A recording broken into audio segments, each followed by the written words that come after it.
Es muy grato estar de nuevo con ustedes en Entérate de Caracol Internacional. La política está que arde, realmente porque estamos en las vísperas, a una semana de la posesión, a menos de una semana de la posesión, segundo mandato del presidente Juan Manuel Santos. Y desde luego, más allá de los nombramientos de ministros, de altos funcionarios del Estado, superintendencias, toda esa repartija política que hay que hacer a la luz y a tono con la mesa de unidad nacional que llama el presidente Santos, la gente quiere saber qué va a pasar en el Congreso, qué va a pasar con este nuevo mapa político que tiene el país después de las elecciones parlamentarias. Pues bien, para analizar ese tema y los proyectos que ya se empiezan a radicar, más otros que suenan, que se dice, puntos de vista todavía muy en blanco y negro, hemos invitado al doctor Antonio Navarro, a mi derecha. Doctor Navarro, bienvenido. Hemos invitado, es de Alianza Verde, es congresista de la República, ya todos sabemos su amplia trayectoria y diversa trayectoria. Pues eso de derecha e izquierda es desde el punto de vista del observador, ¿no? Exactamente, exactamente. Y usted ha sido un muy buen observador y ahora que está en el Congreso lo he visto muy atento escuchando discursos allá, peroratas. Ave María. A mi izquierda, el de la derecha, el doctor Juan Gabriel Uribe, el ministro, excongresista, columnista, director del diario El Nuevo Siglo, integrante del panel de Hora 20 de Caracol Radio, y el doctor Carlos Holmes Trujillo, con una hoja de vida igualmente fecunda de servicios al país desde distintos cargos, el último de los cuales era aspirante a la vicepresidencia de la República. Casi vicepresidente. Casi vicepresidente de Zuriaga. Muchas gracias por acompañarnos en Entérate. A ver, el gobierno ha anunciado, doctor Uribe, su intención de que haya un solo proyecto de reforma donde se van a mezclar temas que tienen que ver con la reforma a la justicia y temas que tienen que ver con una reforma, un ajuste sustantivo a la organización del Estado. Si es sana esa mezcolanza, porque de pronto si se hunde una, se hunde toda. Pues yo creo que la reforma de la justicia está muy avanzada en el proyecto previo, de manera que habrá que tener 2 o 3 ajustes nomás, pero esa reforma de la justicia ya está muy avanzada, de manera que va a tener un trámite más o menos fácil en el Congreso, por lo cual podría estar de capítulo de esa gran reforma general. ¿Y colgarle la otra? Y colgarle la otra, porque es un capítulo que ya está muy avanzado, esa es mi sensación. Pero, ¿qué va a cambiar entonces con respecto al anterior proyecto de justicia que se hundió por fortuna para el país y para la justicia? Se hundió porque hubo una cantidad de orangutanes y una cantidad de gente, unos parlamentarios que le metieron micos en la mesa de conciliación sin que el gobierno pudiera intervenir, no dejaron entrar al ministro de Justicia, hubo, digamos, un complot, sabotaje, de alguna manera parlamentario a esa reforma a la justicia, pero evidentemente el Parlamento y el Congreso ya han entrado en perfecta sindéresis y con la sensatez propia que debe tener este nuevo Congreso, pues esa reforma será la que evidentemente ha llegado antes de la conciliación, que es una reforma potable y buena para el país. ¿Qué tiene de bueno esa reforma para el país? Pues tiene de bueno que no va a haber ese tema del tú me eliges y yo te elijo y todo el tiempo, digamos... Las altas cortes, los magistrados pierden la función nominadora. Pierden la función nominadora. Ahí vamos a trabajar un poco el tema de la cooptación, que pese a que fuimos tan enemigos en la época de la Constituyente, resultó ser mucho mejor que esto que está pasando hoy en día. Hay que poner en cintura un poco el tema también de las elecciones en los órganos de control. Digamos que es una reforma a la justicia. También es bueno que los magistrados puedan tener un tiempo más largo. Una persona a los 70, a 75 años, un magistrado, una persona, un jurista, sigue siendo vital y necesario para el país, de manera que hay elementos ¿Se acaba positivos. el Consejo Superior de la Judicatura? Se acaba el Consejo Superior de la Judicatura. Acaba.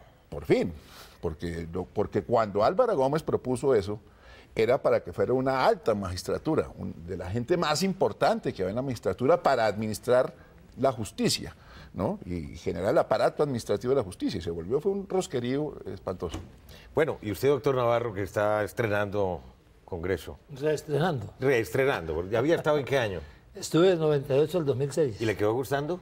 Pues me fui porque me aburrí. ¿Y entonces para qué volver? Porque si uno es juicioso y tiene paciencia, por ahí pasa todo lo del país, y es importante.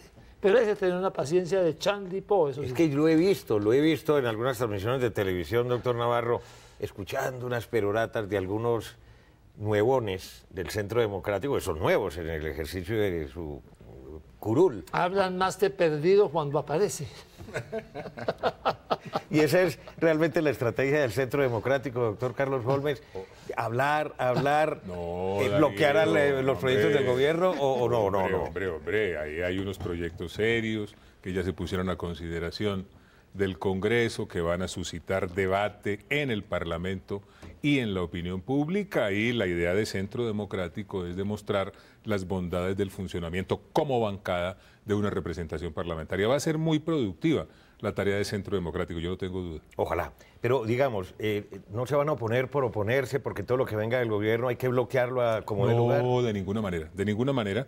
Esa va a ser una tarea muy seria, muy constructiva, muy propositiva. Y mire usted cómo en distintos episodios ya han empezado a presentarse coincidencias de Centro Democrático con otras fuerzas. El Congreso tiene una dinámica particular. Usted lo conoce bien, además, ¿no? Sí, lo conozco, he tenido que trabajarlo desde el gobierno, nunca como parlamentario, y el Congreso nunca se puede mirar en blanco y negro. Ahí la dinámica lleva a que se generen coincidencias de distinto tipo alrededor de diversas iniciativas, y estoy seguro de que eso es lo que va a suceder en el Parlamento. Doctor Holmes, pero ¿sí serán tan distintas las intenciones en los proyectos de reforma que se están presentando y se van a presentar entre las distintas fuerzas políticas, o puede haber muchas coincidencias y lograr consensos alrededor de un proyecto? Yo creo que va a haber elementos comunes y va a haber algunas diferencias en énfasis, en visión y en perspectiva. Y me parece que eso es bueno para el país, y es además lo que va a generar un ambiente de trabajo conjunto en virtud de la dinámica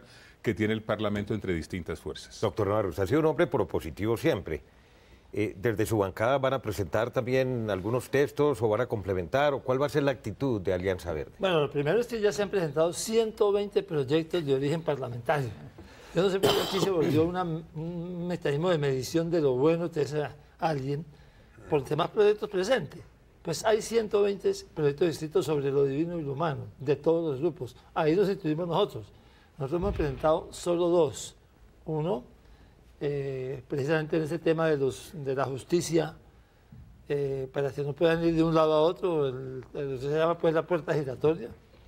Y otro, una reforma de la Procuraduría legal para limitar facultades. Limitar las posibilidades. Necesitamos una Procuraduría musculosa, pero no desbordada.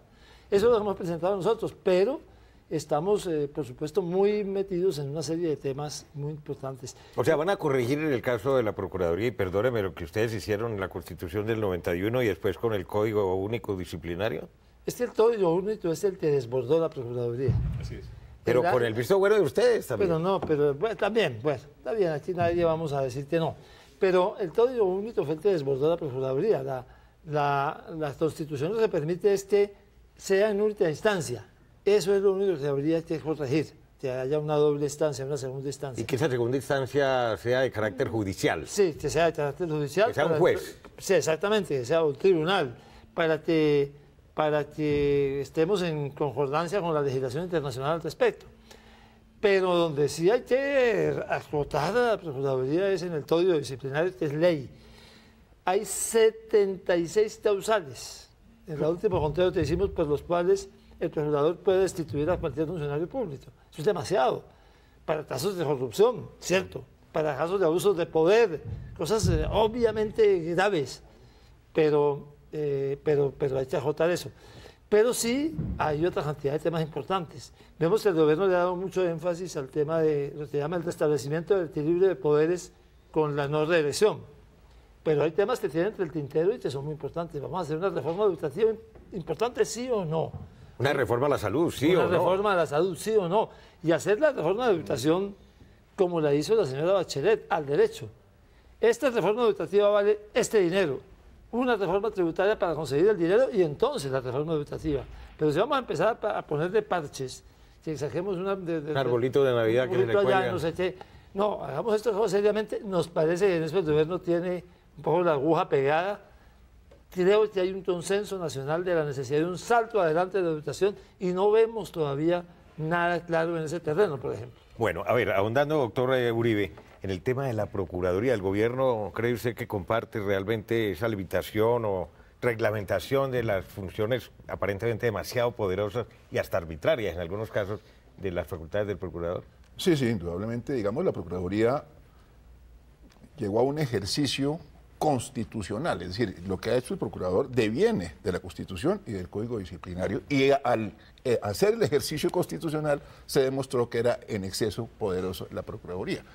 Ahora, la Procuraduría es un instituto de alguna manera que debería pertenecer al gobierno, es decir, es que la Fiscalía, por ejemplo, en los Estados Unidos, la Procuraduría en los Estados Unidos y el Ministerio de Justicia en los Estados Unidos corresponden a una sola entidad. Aquí lo que hay es una cantidad de jurisdicciones porque la sanción disciplinaria, la sanción de los empleados, pues debía ser un mecanismo, era del Estado y del Ejecutivo diciendo usted no me sirve, usted sí me sirve, usted falló. Pero digamos el gobierno está de acuerdo en acotar el tema de la Procuraduría. Creo que el tema de la doble instancia es absolutamente necesario. Yo creo que una doble instancia ante el Consejo de Estado, porque es una entidad administrativa, realmente la Procuraduría es un elemento administrativo, una jurisdicción de alguna manera disciplinaria y administrativa que podría tener esa función el Consejo de Estado. Y creo de todas maneras que lo que trasciende y lo que es importante es que no haya mezclas de que yo pueda elegir o pueda nombrar gente en mi entidad para que a su vez la gente que yo nombro me devuelva favores en otra entidad. Eso es lo que necesita el país. A ver, la Procuraduría, por lo menos en el caso de ese procurador, doctor Holves, ha sido muy defendido por el Centro Democrático y por el presidente Uribe y por Oscar Iván Zuluaga y usted en su momento en la campaña. ¿Van a apoyar una reforma de esas funciones, de esas facultades? A mí me parece que la iniciativa que reforme las funciones de la Procuraduría hay que analizarla con detenimiento, con juicio y apoyar lo que se entienda que es mejor para el país. Con respecto a algunas coincidencias que hemos tenido con el Procurador, tiene que ver con el tema del equilibrio entre la paz y la justicia, que es uno de los grandes retos que hoy tiene Colombia y que tendría cualquier sociedad que avance en la búsqueda de la paz mediante procedimientos políticos. Pero déjenme ponerles esta reflexión sobre la mesa. Yo creo que aquí no se puede cometer el error de presentarle a los colombianos una iniciativa de reforma del Estado que no sea una iniciativa de reforma del Estado. El Estado tiene una estructura, tiene un objetivo que se definió muy claramente en la Constitución de 1991, donde tuve la honra de ser colega de Antonio Navarro. Hay una estructura del Estado, están los poderes. Aquí lo que se están anunciando son pequeñas modificaciones. Maquillajes. Maquillajes, importantes sin duda, algunos elementos de ciertos poderes. Y uno de los vicios que tenemos que corregir es ese que pretende darle nombres ampulosos de reforma a lo que en la práctica no lo es. Y en materia de justicia, con todos los elementos que es necesario analizar, yo creo que el esfuerzo tiene que dirigirse a garantizarle la seguridad jurídica al país. Aquí está haciendo carrera la tesis de que la Constitución y la ley pueden eventualmente decir lo que no dicen. Ahí hay una reflexión de fondo. Hay unos boquetes, ¿no? Hombre, hay una reflexión de fondo que hay que proponerle al país. ¿Cómo es la cosa? ¿Nos vamos a meter definitivamente en la interpretación heterodoxa de la Constitución y de la ley? ¿O nos vamos a quedar en la fórmula sagrada de que dura es la ley, pero es la ley? Esto es de fondo, porque cuando quiera que, por razones coyunturales, hipotéticamente, mediante una providencia, la Constitución y la ley dicen algo distinto a lo que verdaderamente dicen, por Dios, eso lesiona gravemente la seguridad jurídica de los colombianos. Una acotación, realmente no me interesa generar ese debate antes de ir al primer corte de comerciales. Dura es la ley, pero es la ley. Ojalá esa ley la hubieran respetado Luis Carlos Restrepo, Andrés Felipe Arias y María del Rosario, Hurtado. Ya regresamos.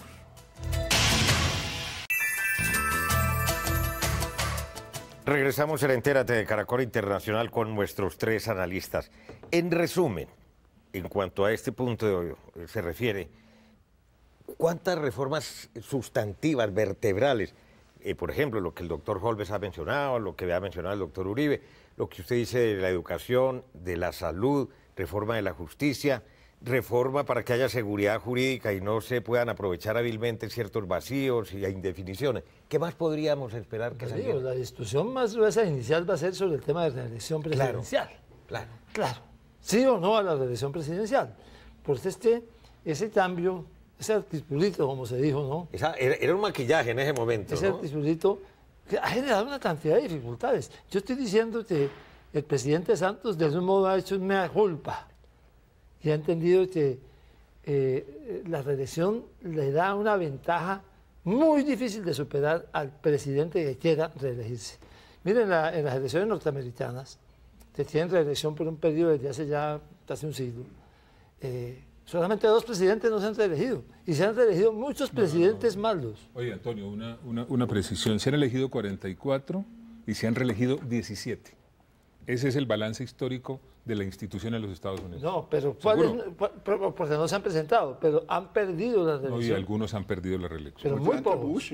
Pero bueno, es sana la reelección realmente a la luz de la experiencia. Pero lo que yo digo sobre este tema de la reelección es que los costos de reelegir o del intento de reelección de un presidente que no es popular son muy grandes para el país, y está bien suprimir la reelección, volver a la tradición. Pero periodo de 5, de 6. Sí, periodo de 5 años. A mí me gusta el 5 años. Los gerentes, los presidentes de empresas en Estados Unidos, las universidades han medido que su máxima productividad está en 5 años. Pero la reelección inmediata genera unas condiciones que hacen sumamente complicado. Y la no eso. inmediata, sino que pueda haber reelección más adelante de alguien que haya estado. A mí me parece que ha funcionado bien para gobernadores y alcaldes. Buenos gobernadores, buenos alcaldes. O sea, lo vería con buenos ojos. Yo aceptaría eso como estaba antes del 91. Antes de la Constitución del 91, los presidentes se podían presentar, ninguno pudo. Carlos Lleras de Cepa lo intentó y no pudo. Pero creo que el presidente López Pumarejo fue el que se reeligió. Y Alfonso López Miquelsen también. También intentó. Lo intentó y no pudo. No se pudo. Pero porque decía Antonio Caballero, una frase que en aquella época era muy cierta: todo presidente tiene la condición de que es peor ser anterior. Entonces, por eso no se podían reelegir, pero la reelección inmediata sí genera unas condiciones que son indeseables para una democracia. A ver, doctor Uribe, ¿usted qué opina de eso? No, yo opino que el epicentro del Congreso y de la reforma del país es la paz. Es decir, ahorita más importante que cualquier otra circunstancia es sacar la paz adelante, un Congreso que evidentemente... Pero la paz no ha llegado, ni la paz no se ve cercana, y ya el presidente Santos está lanzando como unos globos sondas, ultimátum. Bueno, señores, dejan de destruir la infraestructura eso está y bien. Atacar a la población civil, o esto se acaba. Yo estoy de acuerdo con el presidente Santos y así tiene que ser, pero el hecho evidente es que este Congreso está elegido para la paz, y no creo, Darío, entre otras cosas, que el Congreso haya que atiborrarlo de normas. Yo no creo una reforma a salud presentada al Congreso, la prefiero por decretos. Creo una reforma a educación mejor por decretos que por el Congreso. No creo en una constituyente como cree el Centro Democrático. No, cuidado, ¿cuándo? El Centro Democrático, el presidente Uribe, José Obdulio Gaviria, muchos del Centro Democrático vienen proponiendo una asamblea. Yo no estoy de nacional acuerdo con la constituyente. No estoy hablando del Centro Democrático. El Centro Democrático está proponiendo constituyentes, igual que sectores de la FARC que proponen constituyentes. Pero yo no creo eso. Yo creo que el Congreso debe limitarse a unas labores básicas. Una, la paz, el mandato, el marco por la paz, y lo que venga del proceso de paz de La Habana. 2, las reformas necesarias, por ejemplo, de la reelección. Lo que acabó la institucionalidad colombiana fue la reelección uribista. Haber presentado esa reelección y haber cambiado los piñones de la Constitución a partir de la modificación de un articulito fue lo que modificó todos los pesos y contrapesos, que desbarató y desvertebró la Constitución del 1991. No sé si con esa intención, seguramente no lo fue así, pero eso acabó con todo el sistema de pesos y contrapesos colombianos, y no sé si sea el momento en que simplemente quitar la reelección lo vaya a revivificar otra vez. Yo creo que la Constitución del 91 sí tiene un problema muy complicado. Doctor Holmes. A ver, Darío, le hago la siguiente confesión. Yo he sido amigo de la institución de la reelección. ¿Por qué razón? Porque me parece que es una herramienta que se le entrega al ciudadano para que emita su veredicto acerca de la bondad o no de un gobierno. Y entendí que eso estaba en consonancia con el espíritu de amplitud participativa desde el punto de vista democrático que presidió las deliberaciones de la Asamblea Nacional Constituyente. Ahora bien, viendo lo que se ha presentado, me parece que es bueno hacer una pausa y pensar, esta es una opinión personal, y pensar en volver a lo que teníamos antes de la Constitución del 91, que es la reelección después de un periodo y que, como bien lo dice Antonio Navarro, ha funcionado bien en el caso de los gobernadores. Ahora, me parece que eso no es lo de fondo. Lo de fondo son las prácticas. ¿Por qué es peligrosa la reelección? ¿Por la reelección misma o porque el gobierno resuelve? hacer uso de todas las herramientas del Estado y del poder para efecto de lograr la reelección. Y se ha visto en los dos ¿Es la casos, institución o la práctica? Porque estamos en Cundinamarca y no en Dinamarca, Ese hombre. es el tema. Pero es que en Dinamarca pasa lo mismo. Si la gran controversia de George Bush Jr., el hijo de Bush que se reeligió, fue lo mismo, que porque estaba entregando plata para carreteras, que porque ha entregado 2.000 millones de dólares para carreteras. Se presta para es lo eso. mismo. Es exactamente, pues claro, es lo mismo. No es que sea solamente en Colombia, eso funciona así en el mundo. Y aquí bautizan eso de mermelada. Pero por eso hay pero por allá eso hay en Estados Unidos se le Por eso dice- hay que pensar en la integralidad del tema. Mire, yo tengo un problema. Reconozco que es un problema que emana de mi idealismo, si se quiere, pero no importa, no dejo de manifestarlo. Yo creo que nosotros tenemos que contribuir a que los debates que se hagan en Colombia sean debates de fondo, sean debates que tengan que ver con la integralidad del aparato, o sea, debates que tengan que ver con la integralidad de nuestras instituciones y no cositas coyunturales. Este tema de la reelección o la vicepresidencia. No, pero cosas ese gordo, parecidas. el de la reelección. No, pero perdóneme, pero es que eso va y viene. Eso es lo que yo quiero decir. Lo mismo que la cosa de la vicepresidencia, un día cualquiera aparece alguien diciendo que eso hay que desaparecerlo. Uno mira la historia de Colombia y eso ha ido y venido. Cuando nosotros, en el 91, lo que hicimos fue crear una nueva estructura del Estado, darle una visión descentralista, autonómica, social, participativa, de derecho, que no se ha logrado consolidar en Colombia por el vicio de desguazar la Constitución Nacional, que es lo que se hace permanentemente en este país. Pero, a ver, Entonces yo estamos sí- de acuerdo, porque es lo que No, estoy pero- diciendo. Vamos al tema Pero de la de fondo, reforma, pero de de fondo. las reformas por el Congreso, Porque si vamos en lugar de a hacer hacer, tanta- un nuevo marco constitucional, pues es una asamblea constituyente. No. Yo creo que hay dos cosas. La reelección es un tema que hay que arreglar con el restablecimiento de los poderes, del equilibrio de Equilibrio de poderes. poderes. Y dos, la concurrencia de poderes para el tema de la justicia y los organismos de control. Eso es un diseño de la Constitución del 91 que se agotó. Se gastó. Se desgastó, empezó a volverse clientelista. Lo desgastó una práctica, pero la institución bueno. misma, si usted la mira, Yo tengo otra versión de las cosas. Yo siento que se desgastó y que hay que evitar que los jueces sean nominadores de otras. En eso hay como unanimidad. No, ¿no? sí, está muy de acuerdo. Pero esa es la concurrencia de poderes. Hay que encontrar un mecanismo que permita una conformación que no sea la cooptación. Yo no creo en la cooptación sola. Habrá otras fórmulas. ¿Qué ¿no? más haces? Pero sí necesitamos unas fórmulas que tenemos que diseñar ya. eso está bien. Porque tenemos que recuperar la dignidad, el prestigio de las instituciones judiciales. Y el Congreso de la República. bueno, el Congreso para que es- elegirle como le toca. Y usted dice que tiene una visión diferente. Es que a mí me parece que el tema, Darío, del Estado colombiano es si Colombia está bien o mal gobernada institucionalmente. Es decir, si las instituciones sirven para gobernar bien y acorde a los tiempos modernos y a los momentos actuales. Entonces, a mí me parece que la institucionalidad colombiana, cualquiera sea con la Constitución, los códigos y las leyes, impiden que Colombia vaya más rápido. Me parece que hay mucha Está diseñado traba. el Estado para que no funcione. Para que no funcione bien, para que no vayamos rápido. El país necesita ir rápido, necesita un desarrollo rápido, necesita hacer carreteras ya, necesita obviamente cuidar el medio ambiente, necesita generar mucho más política dinámica y las instituciones son engorrosas en Colombia. Para sacar adelante una carretera es un lío, para hacer una reforma... La democracia es engorrosa. No, pero no lo es así, Usted lo quiere muy ni en rápido, Ecuador. pues, tiene que ser ni más es así. efectivo el Tiene que Estado ser más colombiano. efectivo, esa es la idea. ¿Qué tipo de instituciones sirve para eso? Es lo que Pero hay que buscar. Juan Gabriel, ¿cómo no va a ser buena la consulta previa con las comunidades indígenas? Eso Bueno, atrasa. ha habido abusos. Innecesario. Sí, bueno, pero es Pero bueno por que eso. la gente Eso no tiene que ver con la Constitución. Yo lo que digo tiene es, que ver por con la ejemplo, velocidad del funcionamiento del sí, Estado. pero es que yo no estoy atacando la consulta previa. Pero la consulta previa no puede ser una cosa de 3 años, tiene que ser una consulta de 6 meses. Porque debe ser consulta, pero se va a 2 años y nadie dice y no pasa nada. Es decir, no puede ser. Esto es lo que va a pasar en Colombia, señores, en el Congreso de la República, y eso está bien, para eso son las democracias, para eso son los congresos, que haya puntos de vista distintos, complementarios, y que civilizadamente nos pongamos de acuerdo en lo que más le convenga al país. El tiempo corre una barbaridad. Ya regresamos a un último segmento con otro tema.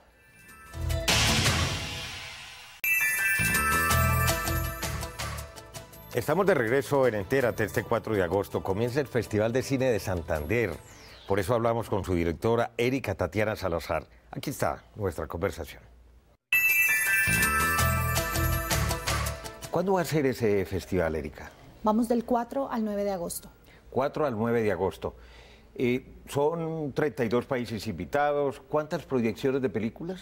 Tenemos 150 funciones, de las cuales son 64 películas en total.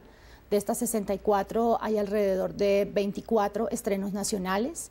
Y pues la idea es que la gente tenga la oportunidad de verlas durante el desarrollo del festival en 6 días. Entonces vamos a tener más o menos de a 2 proyecciones por título para que la gente y mayor número de personas pues tenga la posibilidad de ver estas películas y estos contenidos. Ahora hay que decir también que para indicar realmente la seriedad y la calidad del nivel de este Festival de Cine de Santander, que 32 de esas películas han sido ya exhibidas en festivales como el de Guadalajara, como Toronto.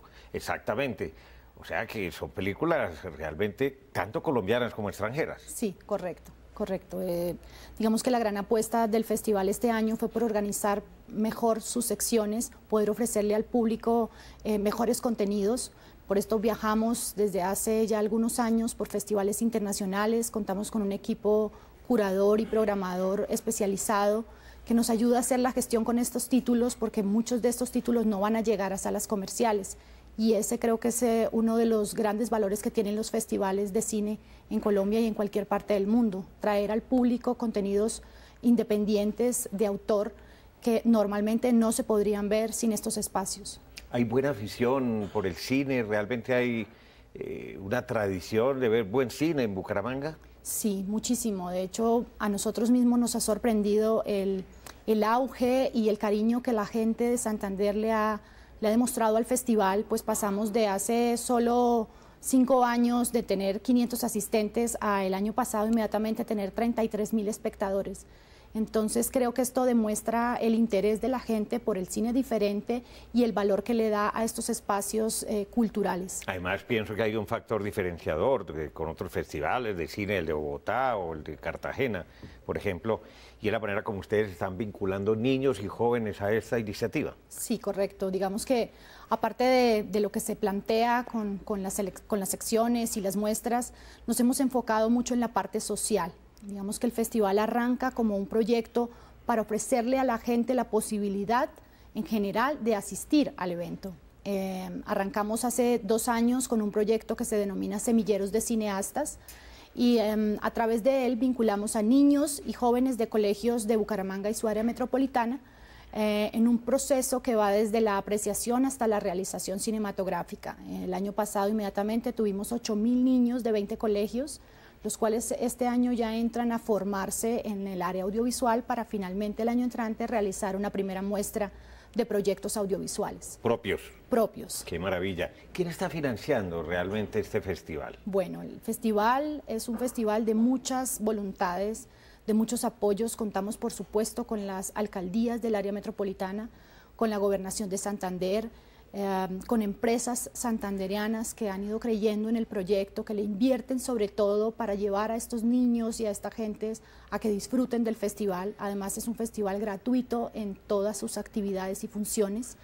Hay empresas también como Cine Colombia, por supuesto, que es nuestro gran aliado y quien hace posible que el festival se exhiba en la mejor calidad que puede ofrecer un festival de cine. ¿Hay suficientes salas buenas de cine en Bucaramanga? Sí, de hecho tenemos el mejor complejo que tiene Cine Colombia en este momento, que es el complejo de Cacique, con 12 salas. Tiene una capacidad para 2.177 personas por función, en el complejo en total, y de estas 12 prácticamente tenemos 8 o 10 salas cada año. Qué maravilla, y además disfrutar de Bucaramanga, que es una ciudad espectacular, se llama la ciudad de los parques, un clima maravilloso, una simpatía de la gente, su sentido hospitalario. Sí. O sea, Bucaramanga tiene todos los ingredientes y un nivel de calidad de vida notable, comparativamente con otras ciudades de Colombia. Sí, realmente Bucaramanga ha crecido mucho, se ha desarrollado mucho en su, digamos, infraestructura. Contamos con una gran oferta hotelera, turística, gastronómica. Creo que esto también se le suma al proyecto y le da, digamos, una gran ventaja a nuestro espacio, ¿no? Porque a la hora que queramos vincular gente de otras ciudades o de cualquier parte del mundo, lo van a querer hacer también por conocer Bucaramanga y Santander. Bueno, se podrían pegar una pasadita por el Festival de Cine de Santander ustedes, que tienen tiempo, ¿no? Por supuesto. A cambiar de oficio. Y ahora yo sí que tengo tiempo. Yo sí no tengo. Entró al 9.2 de los desempleados, ¿no? Sí. Bueno, doctor Navarro, pero no es solamente en Santander, usted que es de Nariño, hay un encuentro de culturas andinas en Pasto este fin de semana. Sí, un encuentro internacional de culturas andinas, dura 10 días, empezó en sus previas ya en estos días, pero se instala formalmente mañana. Dura más que un festival de Barranquilla. Toda la semana entrante. Y vienen grupos indígenas y de culturas andinas desde Canadá hasta la Tierra del Fuego. Es muy importante, en Pasto, todos están invitados, todos invitados al encuentro de culturas andinas en Pasto, la próxima, desde este fin de semana hasta la semana siguiente. A disfrutar. Muchas gracias.